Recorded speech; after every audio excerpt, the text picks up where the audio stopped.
Mga kababayan, eto magre-real talk lang po tayo mga kababayan kasi grabe na rin po yung mga grabeng paninira po ng mga kapwa rin natin Pilipino. Diyos mio, marimar at sinasabi pang, oh, palala na raw ng palala ang sitwasyon ng Pilipinas, ng ating bansa.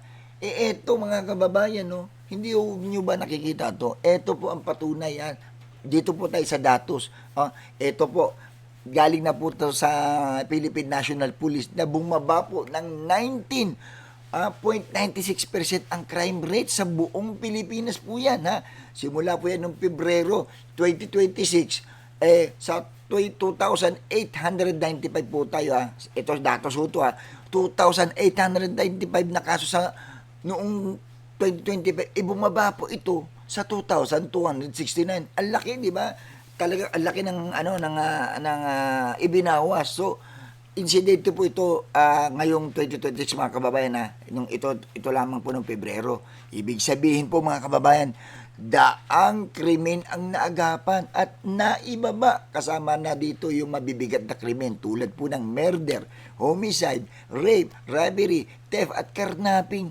Kaya sa mga basya na paulit-ulit na nagsasabing walang ginagawa ang gobyerno, eto ang tanong ko sa inyo, kung walang ginagawa, bakit bumababa ang krimen?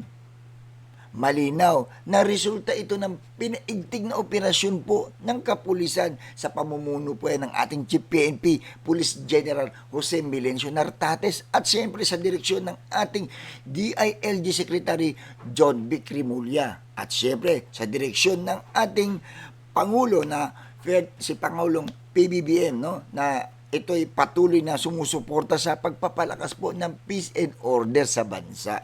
Kaya sa mga mahilig magkalat ng negatibo sa social media, hindi opinion ang laban dito, kundi datos. At ang datos mismo ang nagsasabing may nangyayaring progreso sa bansa, sa ating kapulisan at sa mga leader na nagsisikap para sa seguridad ng bawat Pilipino. Ito po ang masasabi ko. Isang malaking saludo po sa inyo. Maraming salamat po sa ating mga kapulisan.